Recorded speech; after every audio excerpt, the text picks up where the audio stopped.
Hoje eu quero construir com vocês uma ideia sobre como a forma como vemos as coisas impactam a nossa vida, né? A forma como enxergamos a natureza, a essência das coisas, o universo, o planeta, né? E principalmente como nós nos enxergamos no meio disso tudo. Eu acredito que quando a gente consegue compreender melhor como a natureza funciona e como nos encaixamos, nós conseguimos sentir o que Einstein chamou de religiosidade cósmica. Calma, que não tem nada de pseudocientífico aqui, tá? Ele fala isso no livro dele com as próprias palavras. Esse livro se chama Como Eu Vejo o Mundo, e você pode encontrar ele aqui na descrição. Lembrando que eu sempre deixo referências bibliográficas aqui sobre o assunto que eu estou falando. Então, nesse livro, ele descreve bem a opinião dele sobre diversas questões, principalmente questões mais filosóficas e morais, incluindo sobre a ciência, a religião e a religiosidade diante da pesquisa. Então, eu estimulo fortemente para você a leitura desse livro, que é um dos principais cientistas, né? O Einstein é um dos principais cientistas da humanidade. Ele trouxe uma revolução no nosso entendimento da realidade e da física.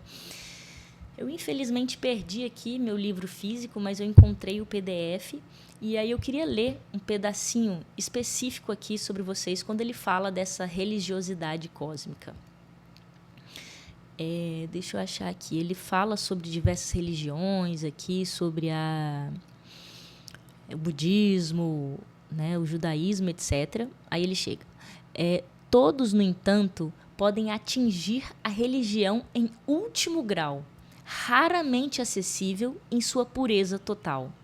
Dou a isso o nome de religiosidade cósmica, e eu não posso falar dela com facilidade, já que se trata de uma noção muito nova, a qual não corresponde conceito algum de um Deus antropomórfico, ou seja, um Deus com forma humana. O ser experimenta o nada, as aspirações e vontades humanas. Aqui ele está explicando o que seria essa religiosidade cósmica, né? Ele fala: o ser experimenta o nada das aspirações e vontades humanas. Ele está querendo dizer assim, de desejos supérfluos, né? Como dinheiro, fama, por exemplo. Ele descobre a ordem e a perfeição. Ou seja, o universo é cosmo, né? E não caos. Há uma ordem em tudo. Aí ele continua, onde o mundo da natureza corresponde ao mundo do pensamento, né? Ele quer dizer que o universo ele pode ser entendido, segue leis, tem sentido, tem propósito, não é ao acaso, né? E aí ele continua, a existência individual é vivida então como uma espécie de prisão, e o ser deseja provar a totalidade do ente como um todo perfeitamente inteligível. E essa é a ideia central do vídeo, é viver essa experiência de comunhão com o todo, com o universo, de pertencimento, né? E aqui ele fala, ó, a existência individual é vivida então como uma espécie de prisão do ser, né? Você está preso dentro de si mesmo e você deseja provar dessa totalidade do ente, né? Você sentir essa sensação de pertencimento. E ele continua. Nota-se exemplos desta religião cósmica nos primeiros momentos da evolução de alguns salmos de Davi ou em alguns profetas. E em grau infinitamente mais elevado, o budismo organiza os dados do cosmo que os maravilhosos textos de Schopenhauer nos ensinaram a decifrar. Ora, os gênios religiosos de todos os tempos se distinguiram por esta religiosidade ante o cosmo. Ela não tem dogmas, nem Deus concebido à imagem do homem. Portanto, nenhuma igreja ensina a religião cósmica. Temos também a impressão de que os hereges de todos os tempos da história humana se nutriam com esta forma superior de religião. Contudo, seus contemporâneos muitas vezes os tinham por suspeitos de ateísmo e às vezes também de santidade. Considerados deste ponto de vista, homens como Demócrito, Francisco de Assis e Spinoza se assemelham profundamente. Aí, calma que eu estou terminando, hein? como poderá, ele continua, né? Como poderá comunicar-se de homem a homem, ou mulher a mulher, esta religiosidade, uma vez que não pode chegar a nenhum conceito determinado de Deus e a nenhuma teologia? Aí ele conclui: para mim, o papel mais importante da arte e da ciência consiste em despertar e manter desperto o sentimento dela naqueles que lhe estão abertos. Fantástico. Aí ele começa a conceber a relação, né, entre a ciência e a religião de um modo diferente, começa a interpretar, né? E aí ele fala também, né?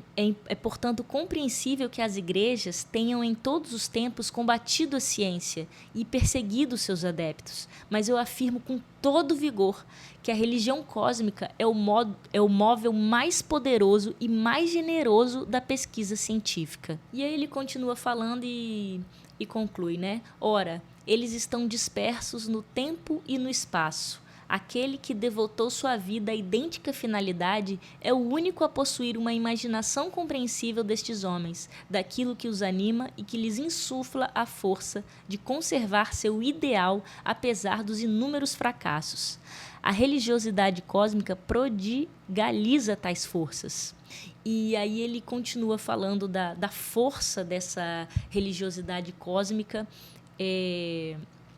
para continuar investigando, né, sobre os mistérios, dos cientistas continuarem investigando sobre os mistérios da natureza, né? E aí ele fala: um contemporâneo declarava, não sem razão, que em nossa época, instalada no materialismo, reconhece-se nos sábios escrupulosamente honestos os únicos espíritos profundamente religiosos. E aí eu queria só concluir essa leitura aqui, né, lembrando de uma frase que eu adoro de Heisenberg, não é o do Breaking Bad, é um prêmio Nobel da Física, aquele que trouxe a ideia do princípio da incerteza. Por exemplo, você não pode medir, por exemplo, o lugar, a posição e a velocidade de um elétron ao mesmo tempo, né? E aí ele fala: o primeiro gole do copo das ciências naturais te tornará um ateu. Mas no fundo do copo, Deus estará te esperando. E é assim que eu vejo a espiritualidade, como esse sentimento de unidade que surge a partir de um entendimento que pertencemos a algo maior. Essa religiosidade cósmica descrita por Einstein, sabe? Já a religião, eu diria que talvez fosse como um arcabouço moral, metodológico, para tentar se chegar a essa experiência de pertencimento ao todo, né? Uma metodologia para conseguir fazer a gente atingir essa experiência, mas pode ser, muitas vezes pode não funcionar e também se desviar, infelizmente, no meio do caminho, né? Porque a religião, ela significa religare, ou seja, se reconectar, né? Se reconectar com o todo, com a natureza. E aí eu queria trazer aqui só um exemplo dessa questão sobre se religar, se reconectar, de uma experiência que eu passei, né? Eu viajei com meu marido para Caraíva e lá, andando naquelas ruas de areia, eu vi um cara fumando um cachimbo muito grande. Aquele cachimbo, assim, me chamou a atenção, parecia muito... Era um artefato indígena, assim, e aquilo me despertou uma atenção. E aí eu fui me aproximar, talvez da pior forma, mas funcionou, né? E aí eu cheguei perto e falei: e aí, beleza? Que você tá fumando aí? Ele me olhou assim e falou o que era. Não era nada demais, eu só esqueci o nome, não sei se era almesca, não sei se fuma almesca, mas era algo assim. Nada enteógeno ou alucinógeno, era uma coisa simples. E aí ele só respondeu assim: isso aqui é X.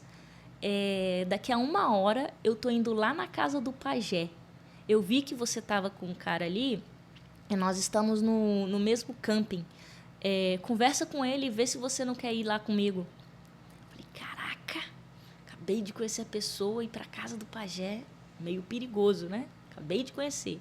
Mas a intuição, assim, falou: pô, quando você vai em Caraíva, você pode viver, né, experiências de conhecer a tribo e tal, mas de forma como se fosse um turismo, né? Ali não era um turismo, estava indo na casa do pajé. Aí foi difícil negar, a gente se arrumou rapidinho e foi. Aí a gente encontrou ele E nós pegamos um bugre, sei lá, aqueles carrinhos pequenininhos, né? Os índios bugueiros que tem lá. E aí era um próprio indígena, né, da comunidade, que ia levar a gente lá na casa do pajé. E aí dentro do carro eu perguntei para ele, né, puxando um assunto, mas também muito interessada, eu fiz uma pergunta para ele. Eu perguntei assim: qual que é a religião de vocês? Na hora eu não entendia a bobeira assim da minha pergunta, né? Para mim fazia sentido na hora, mas na hora que ele respondeu eu entendi. Ele olhou para mim e falou: religião? Ali construíram uma igrejinha, mas a gente não tem religião. A gente vive aqui, é a nossa comunidade, a nossa comunhão com a natureza, né? Aí ele foi mostrando que ele não precisava de religião, ele já vivia conectado, né? Então essa que é a ideia que eu quero trazer aqui no vídeo, né? Como um funcionamento geral da natureza, do nosso lugar na natureza e essa nossa relação com ela, né? Isso é importante compreender, porque se você ainda não teve uma experiência dessa, né, de religiosidade cósmica, que o Einstein chamou, né, que ele traduziu como religiosidade cósmica, e que eu trago aqui como esse sentimento de pertencimento, o entendimento, né, o conhecimento pode ser um meio de transformar a sua forma de ver, né? Como o Einstein falou, né? Para ele e para mim, o papel mais importante da arte e da ciência consiste em despertar e manter desperto o sentimento dela naqueles que lhe estão abertos. Então, o conhecimento, ele pode despertar os nossos sentidos, porque me parece que quanto mais rico for o nosso mundo interior, mais a gente consegue perceber a riqueza do mundo exterior. Então, a nossa visão de mundo, ela é muito importante. A psicologia cognitiva, ela traz sobre as nossas crenças centrais, que são a base, formam a nossa cosmovisão, né? Que é a base do nosso modo de pensar. Então, as nossas crenças centrais, elas funcionam como lentes pelas quais interpretamos a realidade de tudo o que acontece. Então, elas têm muito impacto nos nossos pensamentos, nas nossas emoções e também no nosso comportamento. Pelo olhar da ciência, as crenças centrais, elas são chamadas de paradigmas científicos, que são teorias científicas tão amplamente aceitas em uma determinada época que passaram a ser quase que inquestionáveis. E às vezes são necessárias revoluções científicas para que esses paradigmas possam ser quebrados, sabe? Por exemplo, o próprio surgimento da física moderna, né, trazido aí por Einstein, Heisenberg, entre outros grandes físicos, né? A física moderna, ela precisou quebrar muitos paradigmas em relação à nossa visão da realidade trazida pela física clássica. Então, inicialmente, a física moderna, ela sofreu uma grande resistência até ela ser aceita e parou de gravar aqui, vou tentar continuar de onde eu parei, tá? Então, assim, um grande paradigma hoje que tem grande influência na sociedade, na forma como nós vivemos hoje, é o paradigma mecanicista, que vê o mundo como uma máquina, onde se entender cada parte isoladamente significa compreender o todo, né? Embora essa forma de pensar tenha impulsionado, né, a ciência, a tecnologia, ela trouxe muitos problemas. Por exemplo, junto com esse paradigma mecanicista veio a visão materialista e reducionista, a exploração ambiental, o consumismo, o individualismo e diversas outras questões. Mas o importante aqui é a gente compreender que esses paradigmas, crenças, que muitas vezes nos prendem, são lentes que nos levam a ter uma visão incompleta da realidade. E aqui o budismo, ele tem um conceito muito bacana, muito interessante, que faz parte, né, do nobre caminho óctuplo, que é o conceito da visão correta, né? Como visão correta seria A visão correta, ela seria como se fosse a retirada dessas lentes, né? Mas não confunda como uma ideologia ou um sistema de crenças, né? É sobre enxergarmos as coisas como elas realmente são, sem lentes, né? E alinhado a essa visão correta, eu quero trazer a ideia da visão sistêmica, né? Ou da visão da interdependência. A visão sistêmica, ela tem uma origem científica, o nome, né? Visão sistêmica, né? Da teoria dos sistemas. E muitos pensadores, filósofos e pesquisadores vêm se debruçando sobre esse tema. Já essa ideia de interdependência é quase que um conceito central no budismo. Estou querendo dizer que interdependência e visão sistêmica se assemelham bastante, mas têm origens diferentes. Uma origem científica e outra origem no budismo, né? Em outros vídeos, né, eu acabo, de certa forma, falando bastante dessa visão sistêmica, me aprofundando mais, e eu vou voltar para frente ainda nesse tema em outros momentos, né? Porque ela estrutura a realidade. Ela é uma ideia central, assim, estruturante. Então, resumidamente, a visão sistêmica, ela entende a realidade como um conjunto de partes interconectados, em que o todo é mais do que a soma das partes, né? Emerge algo além no todo, né? E ela foca, em vez de nos elementos, né? Como a visão mecanicista, ela foca nas relações, né? Nos padrões e nos feedbacks, as respostas que esses elementos e essas interações trazem, né? Isso nos ajuda a entender, por exemplo, processos de ecologia, de sociedade, na saúde, na tecnologia, em tudo que você puder imaginar, né? Porque a forma sistêmica, né, é a forma como as coisas funcionam na natureza. Então, ver o universo, o mundo de forma sistêmica, me permitiu ter essa experiência de pertencimento, dessa religiosidade cósmica. E essa experiência nos alinha com o que realmente importa, com o que realmente é importante e valioso na vida. Se você acha, por exemplo, que a vida não tem sentido, uma experiência como ela pode retirar as lentes que te impedem de ver a beleza da vida e a forma integrada de viver. E isso pode transformar, sim, a sua vida para melhor, né? O Einstein, naquele mesmo livro, Como Eu Vejo o Mundo... Peraí, deixa eu encontrar aqui. Ele fala sobre isso, sobre essa questão de sentido da vida aqui. Pergunta, né? Tem um sentido a minha vida? A vida de um homem tem sentido? Eu posso responder a tais perguntas se tenho um espírito religioso. Mas fazer tais perguntas tem sentido? E aí eu respondo, eu tô lendo, tá? Isso é Einstein falando. Aquele que considera a sua vida e a dos outros sem qualquer sentido é fundamentalmente infeliz, pois não tem motivo algum para viver. Então, assim, essa experiência, essa vivência de interdependência, pertencimento, religiosidade cósmica, né, como quer que queira chamar, mudou muita coisa na minha vida. Quando eu consegui retirar essas lentes e enxergar um pouco mais a realidade, que parecia assim, estar por trás de um véu, sabe? E tudo para mim começou quando eu consegui perceber a interconexão entre todas as coisas. Quando eu parei de ver as coisas de forma isolada, eu separada, e as coisas isoladas. Foi quando eu vi que estava tudo conectado. Tudo que conhecemos, as pessoas que amamos, as espécies que viveram e viverão no planeta Terra, o próprio planeta, o sistema solar, as galáxias, tudo. Tudo começou em um único ponto, no Big Bang. Antes dele, não havia nada. Pelo menos o entendimento é esse. Depois dele, tudo apareceu. Ou seja, tudo surgiu a partir dali, de um ponto, né? Então, se tudo estava no mesmo lugar, é a unidade na multiplicidade.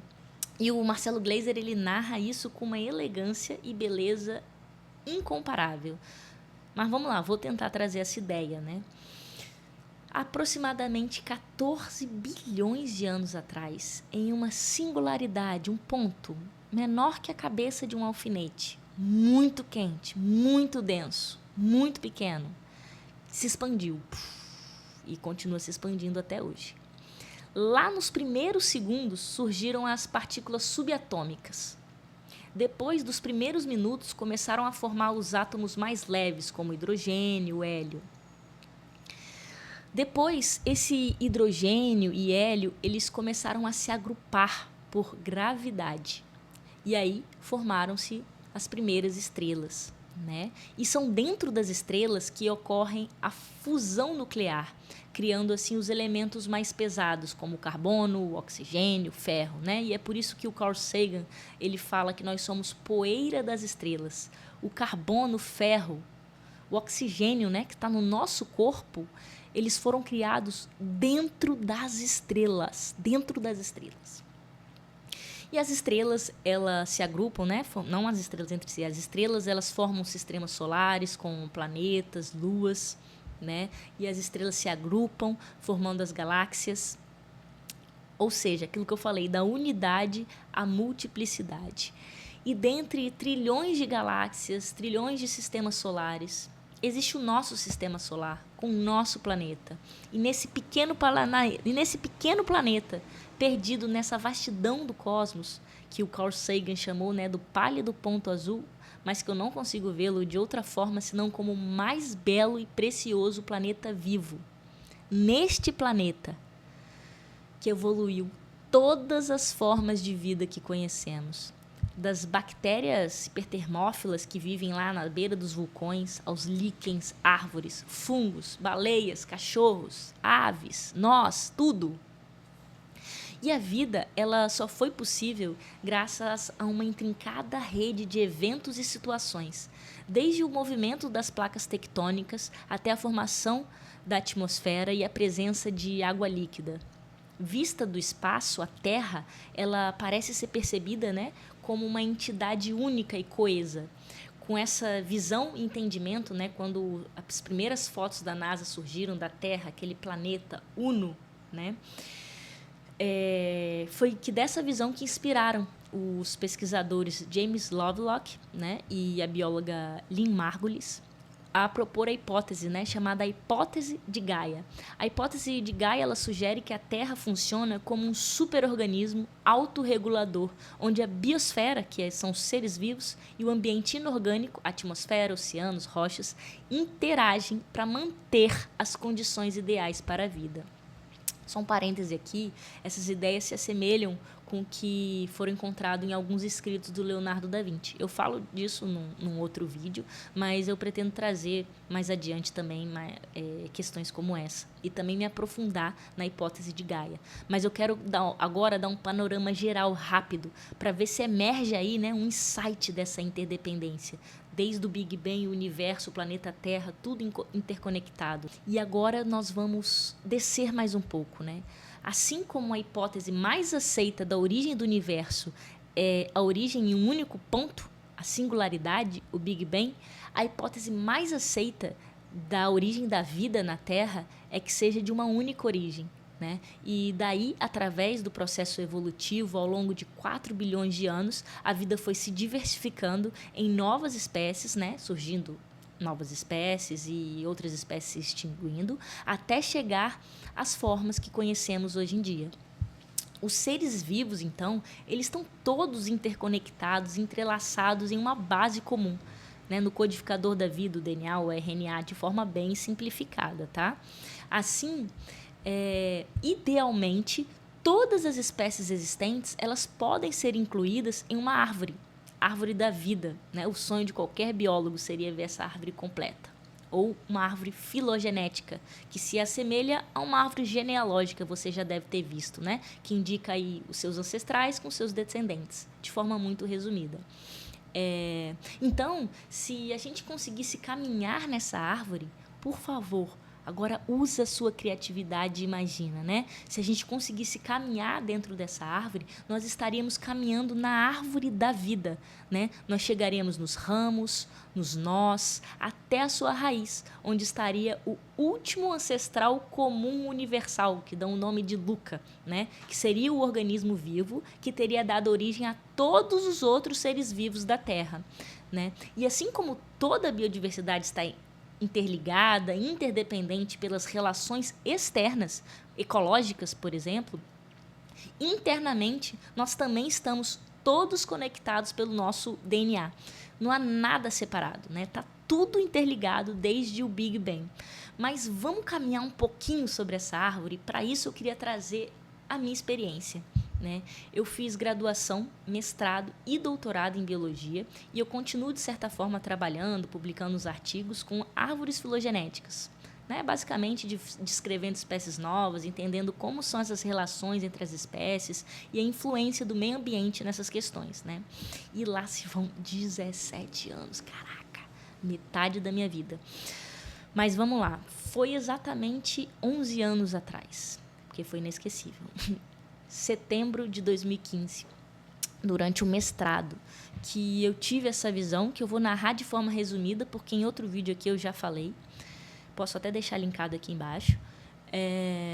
E foi essa visão que me trouxe essa experiência de pertencimento, de interdependência, de religiosidade cósmica, né? Antes mesmo de eu saber de todas essas coisas, mas comprovando, né, o que o Einstein trouxe, né? Eu já sabia coisas sobre física, eu tinha muito interesse em física moderna, desde bem nova, em cosmologia, em química, em biologia, e eu sempre fui muito, muito interessada em ciência pura, básica, sabe? No entendimento da natureza, da realidade, eu sempre tinha essas questões, né? E nesse dia, caminhando na praia em setembro de 2015, eu tive uma experiência que mudou completamente a minha forma de ver a realidade e abalou assim todas as minhas estruturas, os meus paradigmas, crenças centrais, todas. Em outro momento eu posso aprofundar nessa parte mais filosófica, né? Mas continuando, eu primeiro então caminhei sobre a árvore da vida e eu vi ela toda interconectada. Eu andei por cada nó, né? Eu estava caminhando na praia e aí de repente eu tive essa visão dessa árvore. E aí eu continuei caminhando, eu estava como eu falei no outro vídeo, né? Eu estava com meu namorado, agora marido, a gente estava de mão dada e eu vi a gente voltando, chegando e vendo toda a comunidade humana, né? E aí a gente é como se fosse voltando no tempo, caminhando nessa árvore, né? Encontrei as outras espécies de Homo sapiens, como neandertalenses, Homo erectus, foi indo Ardipithecus, até chegar no último ancestral comum, mais recente até então, que eu entendo que seja o Sahelanthropus, com o chimpanzé, né? Chegou o nosso último ancestral comum mais recente com o chimpanzé, depois continuamos andando na árvore, chegamos nos primatas, dos primatas ali com os outros mamíferos, dos outros mamíferos com os répteis, dos répteis com os anfíbios, dos anfíbios com os peixes, até ir voltando nessa árvore da vida até a gente chegar no Luca, né? E aí, quando eu cheguei neste Luca, eu tive a visão contrária, né? Eu voltei, do ponto da vida, eu fui para a singularidade do universo, do Big Bang. Ali eu vi tudo se expandindo, igual eu expliquei aqui, e depois eu cheguei na Terra de novo. E aí eu percebi a interconexão nisso tudo. Quando eu cheguei na Terra de novo, eu me vi pertencendo a isso tudo, né? Fazendo parte disso tudo, integrada, tanto no universo quanto a todos os seres vivos e a própria Terra, né? Eu vi o cosmos como cosmo, né? Não como caos, com ordem, com sentido, com propósito, cada coisa no seu devido lugar. E como eu estava no momento de vida, né, me sentindo meio perdida, em uma vida, digamos, sem propósito, ver isso me trouxe na hora para o meu devido lugar, né? Eu percebi que eu fazia parte de um todo organizado e não que cada parte é isolada, sabe? Que cada parte tem sua função no sistema, então eu também deveria ter, né? Veja que eu não estava buscando por isso, eu simplesmente realizei. Eu tinha um conhecimento dentro de mim e em um determinado momento tudo veio à tona de uma única vez, tudo fez sentido, se organizou, né? E é como o Einstein disse, né? Novamente, aquela partezinha de novo aqui. Como poderá comunicar-se de homem a homem, de mulher a mulher, esta religiosidade, uma vez que não pode chegar a nenhum conceito determinado de Deus e a nenhuma teologia? Para mim, o papel mais importante da arte e da ciência consiste em despertar e manter desperto o sentimento dela naqueles que lhe estão abertos. A ciência, ela tem esse papel, ela tem esse poder quando vista da forma certa. Percebe como é importante pelo menos conhecer essa ideia? Ela pode um dia ser base para uma experiência muito profunda que você pode viver ou já viveu, e isso pode te ajudar a organizar isso dentro de você. E ela transforma a nossa vida e a nossa forma de viver, né? Essa experiência de pertencimento, também existe outras definições para ela. O selfie verde, o selfie ecológico, a autorrealização, né? Eu entendo isso como quando a nossa identidade ela vai se expandindo para além da nossa pele, sabe? Para além da nossa pele e vai abraçando cada vez mais e mais fenômenos do mundo natural, outras espécies, o planeta, até o universo, né? E para isso, o Einstein, ele trouxe essa ideia no livro dele, né? Que eu já li aqui, né? A existência individual é vivida, então, como uma espécie de prisão presa na pele. E o ser deseja provar a totalidade do ente como um todo, perfeitamente inteligível, essa comunhão com o cosmos. E quando nós, então, expandimos essa nossa noção de eu para além de nós, o que surge é esse sentimento de religiosidade cósmica, é a sacralização da natureza, é tornar a vida, a natureza, todos os seres sagrados. O que significa isso? Significa dar valor, respeito, significado e reverência pela vida, por todo o cosmos, né? Essa é a religiosidade cósmica que Einstein falou. Daí, a natureza, a vida, ela é colocada no centro de tudo, né? Por isso tem o biocentrismo, que significa a vida no centro. Depois eu quero aprofundar esse tema sobre o biocentrismo. O Marcelo Gleiser, ele lançou um livro maravilhoso que permeia essa ideia. E eu admiro ele demais. Ele tem uma escrita muito poética, sabe? Eu admiro a evolução do pensamento dele. Porque eu posso dizer que eu li todos os livros dele. Eu comecei lá em 2004, né, com aquele A Dança do Universo. Eu tinha 13 anos. E esse último, O Despertar do Universo Consciente, fala muito sobre o biocentrismo e vale muito a pena ler. Ele e todos os outros, né? Mas voltando, nós devemos trazer a vida para o centro, né? Uma visão que celebra e protege a vida em todas as formas. Porque hoje, qual que é, na visão atual da sociedade, o que tem no centro, né? O que hoje, na visão atual da sociedade, nós carregamos no centro dela? Tá o dinheiro, o capital, né? O que tem valor na internet hoje é a fama, é a fortuna, cobiça. Eu não queria fazer uma citação do tipo agora, mas não tem como. Eu lembrei aqui do que Jesus falou, né? Ninguém pode servir a dois senhores. Vocês não podem servir a Deus e a Mamon, né? E Mamon representa exatamente isso, representa o dinheiro, o materialismo, né? E Deus representa a própria vida manifestada em todas as formas, né? Dessa unidade na multiplicidade. Então, a partir do momento que nós vemos a vida de uma forma, de uma nova forma, nós precisamos integrar isso no nosso dia a dia, no nosso ser, nas nossas ações, né? E essa nova forma de ser, ela é trazida, por exemplo, como ideal a ser atingido na paideia grega, é a natureza búdica, é o Cristo interior, né? O bem viver, as alterações de traços, né? Se você quiser ser um pouco mais científico. Então, essa é a nossa constante expansão de identidade, é o nosso aperfeiçoamento para o que é universalmente belo e bom. Né? São os nossos valores. E é sobre isso que falaremos nos próximos vídeos. Eu falei bastante sobre o ver nos vídeos anteriores, né? E hoje eu dei um foco 100% especial a isso. E agora eu quero falar um pouco mais sobre o ser, sobre isso, sobre integrar isso na nossa vida, sobre como integrar isso na nossa vida, sobre práticas também que nos levam a perceber e ser, né? Então, é isso. Você que ficou até aí no final, comenta aí o que você achou. Vamos conversar mais para termos novas ideias e sites sobre isso. É isso. Até o próximo vídeo.